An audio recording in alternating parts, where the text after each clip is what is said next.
What is the benefit if you're reading it? There's the view deck. Oh, panis! Diba? Ito pala yan. Oh, mas maganda dito kasi doon sa tinuturo yung kanina. Oh, ha? So, ayan. Wait lang. At, legitimate.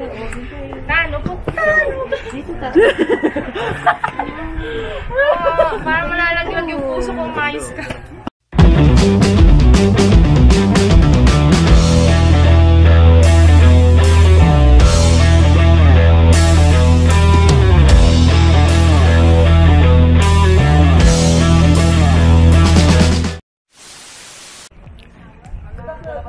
Isa sa mga gusto kong madalaw dito sa Baguio, ang Diplomat Hotel. Ayan. Sadly, galing kami sa pinagbayaran naming entrance kanina. Hindi daw mapapasok yung Diplomat Hotel ngayon kasi medyo marupok na nga dahil sa tagal na. So sa vicinity lang tayo pwede. So hindi ko na naabutan yung pwede kang pumasok sa loob. So this is the Diplomat Hotel. Ayan. Okay. O, ando na sila. Nagkaway-kaway na.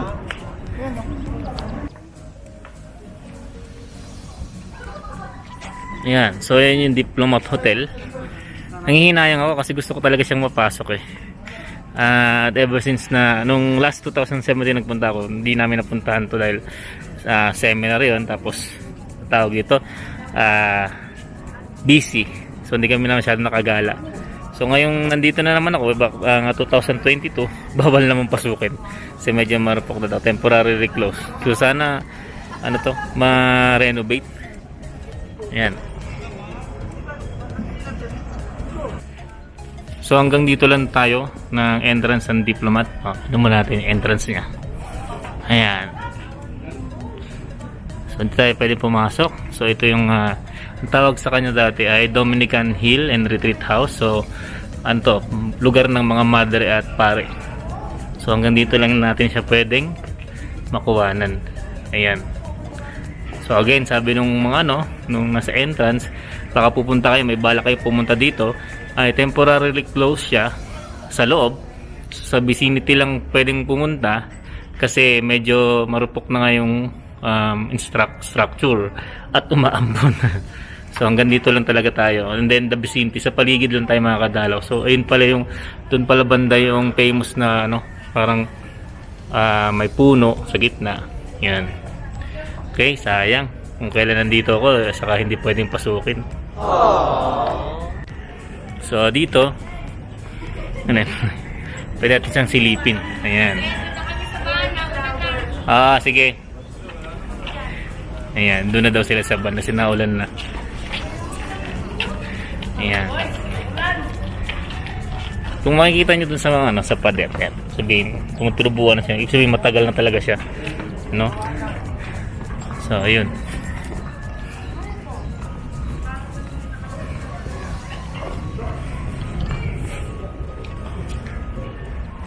So ayun lang, ang vicinity lang ang pwedeng bisitahin dito. So ay tsaka ito, ayan, yung paligid ito. Naulan, di ka sige lang. Dito lang naman saglit. Minsan lang to. Ayan. So silipin natin yung loob. Mula dito sa mga bintana. Ayan. So yun.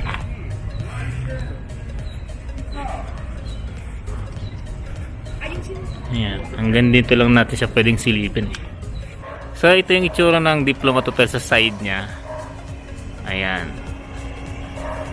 Sayang mga nagtatanong bakit nagpapa-entrance fee pa sila kung hindi naman din mapapasok. Ano na lang natin yun. Magbigay na, mura lang naman yung entrance fee, 10 piso lang. Ibigay na lang natin yun para mahala nyo, yun yung paggagamitan nila para ang tawag dito, ma-renovate itong Diplomat Hotel. Tapos mapasela na sa susunod, hindi na siya marupok. Okay? So again, silipin lang natin siya dito sa mga bintanang pwede nating masilip. Ayan. So ayan. Ayan. Sayang di natin maakit yung taas. Ayan. Ba history din? Ang history ng Diplomat Hotel, wait lang mahal, masisilipin na ako, ay ito, mga bakal na sa loob. Isa siyang retreat house ng mga pare at madre way back Spanish period. Tapos nung ay, ganda mahal, oh. Ewan ko lang kung makikita sa camera. Hindi, nagre-reflect sa camera yung ano eh. Pero sana may bukas na bintana. Sana kung makikita. Medyo ito alinagan, kaya lang hindi, nagre-reflect pa rin. So yun yung loob. Yan, tinatakpan ko yung salamin para hindi mag-reflect. Okay? So yung kinukwento ka na sa aking mahal, ang history nito. Yun, alam ko pagdating ng Hapon, ginawa itong headquarters ng mga Hapon. Okay? Yan, yun nasa loob.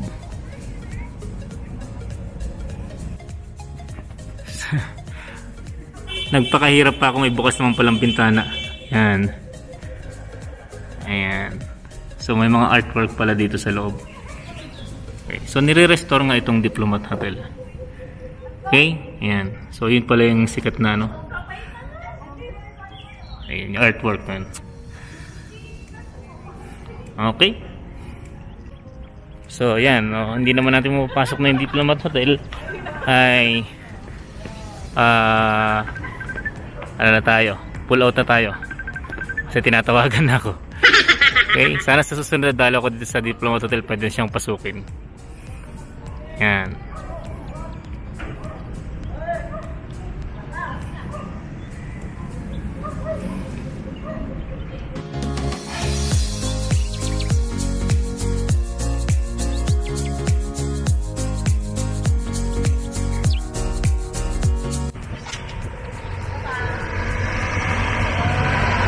The Mansion. Ayan, nakabalik na ako dito. Last 2017 nakapagpa-picture na ako dito. Pwede pa dito sa may loob, alam ko. Pero ngayon, sarado yung The Mansion because of the pandemic. No? So, ayan. So, sabi nga dito sa natin is para siyang bahay bakasyunan. Hindi parang. Bahay bakasyunan talaga siya ng presidente ng Pilipinas. Okay? Yan, The Mansion. So from The Mansion sa kabila, tawid ka lang dito sa kabila, ano, mapupunta mo na yung Wright Park. Ayan, W-R-I-G-H-G-T-H. So ito yung itsura ng Wright Park. Ayan. So ayan, masang mahabang ano, way, tapos meron tubig dito hanggang dulo. Actually nakapasal na ako dito like way back 2017. Ngayon lang dahil under ng pandemic medyo walang masyadong tao. Wala na rin yung mga kabayong nagpaparkila dati. So tingnan natin kung ano may makikita natin sa dulo itong Wright Park. Okay, yan, yun. So pakita lang natin yung mga pine tree na nandito sa ano, sa Wright Park. Ayan, tataas nila. Okay, sa kabila din meron din. Ayan. So sana ma-preserve at mapadami pa ulit. Sa balita ko kasi may isa ng probinsya ngayon na mas marami na yung puno ng pine o the pine tree sa kanila. Tandaan nyo yung Baguio City is the city of pine. Hindi City of Pine na piyansa, City of Pine Tree kasi. Ayan. So sana makita sa camera, nandun na sa yung iba, may isda pa lang nabubuhay dito sa pond na to. Sa bagay, may mga isda naman talaga noon eh. Lolong. Patay na si Lolong. So nakita kami medyo lumayo. Ayan. Hindi sila sanay na may tao. Sorry. Ang tawag sa bulaklak ng tamal? Ngayon ko lang narinig yung pangalan na yun. So kung ano man yun, yun na yun. Asan na yung mag-asawa? Well, anyway, punta na natin sila. Dito tayo, ganun. So, yung isa pang na-miss ko dito sa Baguio at dumidilim ako is yung simoy ng hangin. Dahil puro puno kasi dito eh. Hindi mo maaamoy yung ganitong klaseng ano. Bakit ako nakamas? Hindi mo maaamoy yung ganitong klaseng simoy hangin sa Maynila kasi iba yung amoy. Pero amoy ano siya, amoy something na yung pollution, ganun. Di ba parang malamig saka mentol. Bukod sa malamig naman talaga dito. Parang mentol pa yung ano nung hangin. Pag ganun talaga sa mga probinsya. So ito yung matatagpuan mo sa dulo ng pagkahaba-habang nilakad namin na yun. Yan. O yan. Must ka. Ayan. So, ayun. Oo, actually, sangayon ako dun sa sinabi ni Mahal. Kaya medyo ginaganong-ganon ko konti. Although, alam kong may magreklamo dyan. Masarap yung simoy ng hangin nito. Sarap ng simoy ng hangin.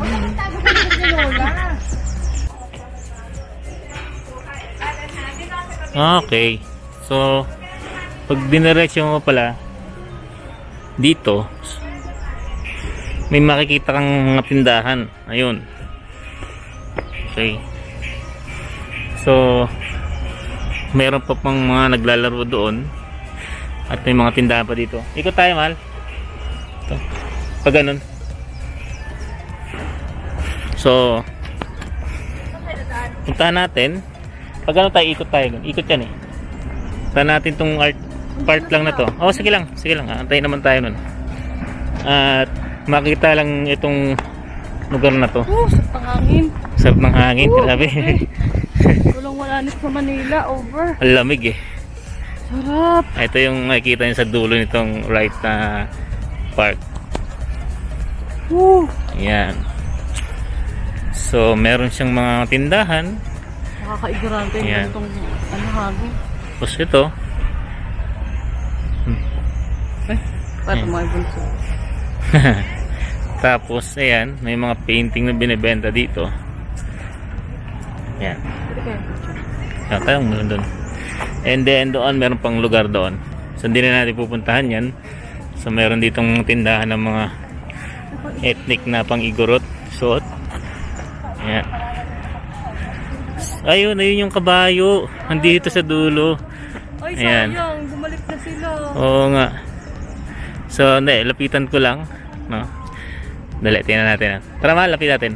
So yung sinasabi ko sa inyo kanina na nagpapaano ng kabayo dito.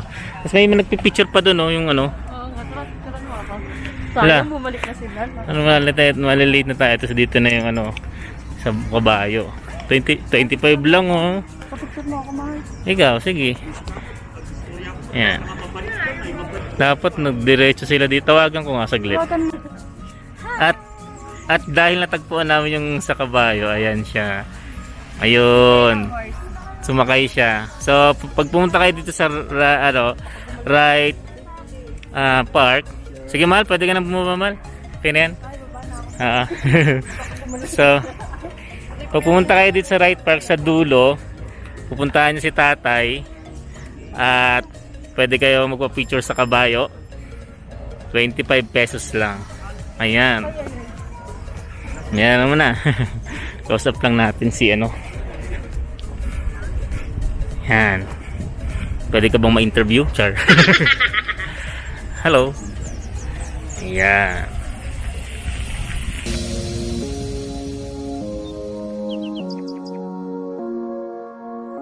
A few moments later.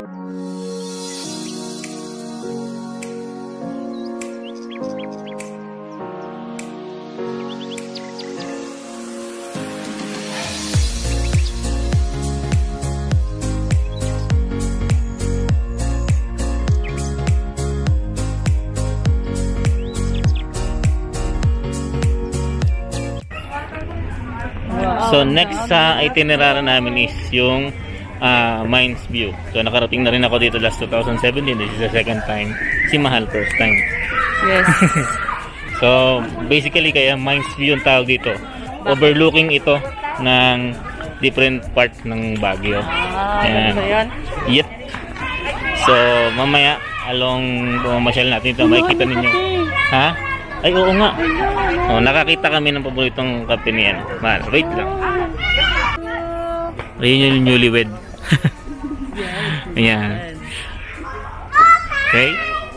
So, it's, as usual, Ang daming makakita pa kayo ng halaman, pine tree dito. Ma, ang daming halaman. Oo, oh, ayun. Maraming mga bentahan ng halaman dito. Tingnan natin kung may nagbibenta rin ng ginto, Char. So, medyo malamig kasi nung nagpunta kami dito, medyo mainit, mahal. Dito rin yung arkilahan ng suot. Nakikita mo sa mga dito. Dito yun. So, around 100 yata yun. Yeah. So, pababa na po kami, papasok ng Mines View.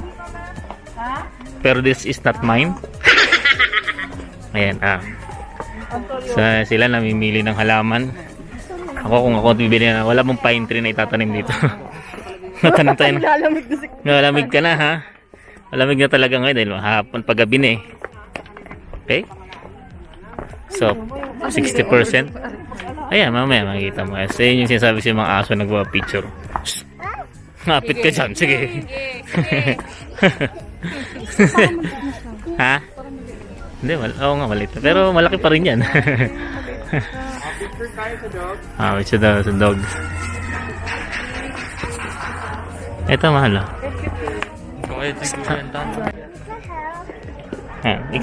Extreme ang babaan dito sa view deck. Ay, Malapit lang naman yan eh. Yan lang yan, oh. Oo. oh. Sige, mahal. Sige, mahal. Up. The benefit if you reading it. There's the view deck. Oh, panis. Diba? Ito pala yan. Oh, mas maganda dito kasi doon sa tinuturo yung kanina. Oh, ha? So, yeah. Picturean mo ako dito, mahal. Wait lang. At,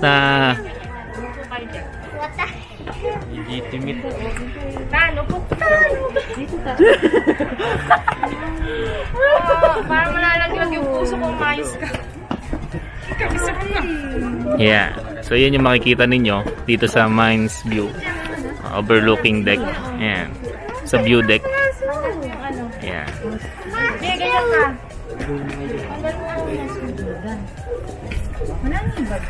Ano di, malaglag pa yun. Malaglag pa pa.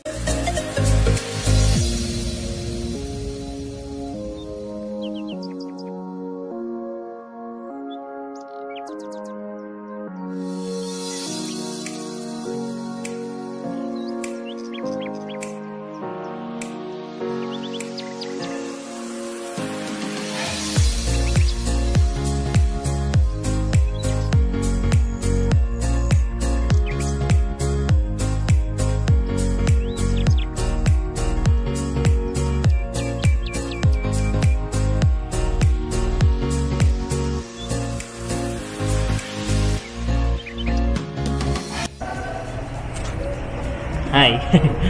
So after ng pagkahaba-haba namin pumamasyal dito sa Baguio, ay dito kami ngayon sa isa sa mga kilalang restaurant ng Baguio. This is Good Taste. Second time na akong bakarating dito kasi yung first time ko last 2017. Dito kayo kumain bago bumaba ng Manila.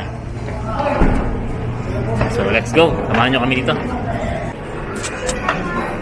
So, tinanggap ko yung challenge dito sa Guda na umorder ng halo-halo sa Baguio. sa Good Taste rather pala. Guda. Good Taste. Malamig ngayon actually. Nilalamig nga kami. Tapos umorder ako ng halo-halo. Diba? Napakatindi ng na to. Challenge na to. Good luck. A few moments later. So, yun At nakabalik na kami sa aming transient ito. Kung saan papahinga kami kasi tomorrow ay luluwas na kami. At hindi ko pa alam kung tutuloy kami sa panorte pa or pabalik na sa Metro Manila. So yung challenge ko kanina na halo-halo, hindi ko nakain doon. Kasi sobrang lamig kanina. As in, ang temperature kanina is 22 degree. So, pina-take out ko siya. Ayan. Iniinom ko na siya ngayon parang juice kasi nga tunaw na. So hindi na siya masyadong malamig. Okay. So sundan pa rin natin ang adventures namin north. Kuya Renz with the family, of course. At alam niyo na ang drill. Like, share, and subscribe to our channel. Okay. So kung makakapamasyal pa kami bukas before ng biyahe namin ay makasama pa yun sa ating vlog. Ang hindi natin napuntahan ngayon is yung night market kasi kanina pag-alis namin sa pagod na. Yun. Kasi halos maghapon na rin kami nasa event. Morning sa kasal ni Kuya. Ayan, shoutout kay Mayor Clarita. Ano yung apelyido niya? Salonga, no? Kasi may dash yung ano. Ayan, napakabait na ni Mayor ng Tuba, Benguet. Ayan, so gaya ko na sinabi ko kanina, nabanggit ko na, nag-iwan ako ng box sa kanya bilang parang, ang tawag dito, gift. Ayan, dahil sa mga words of wisdom niya kanina. Sa kasal niya. Well, yung ibang clips naman napanood yun. Okay? So, this is your Credence. Sign off for now. So, abangan nyo ang mga susunod adventures namin. Ito lang sa Credence.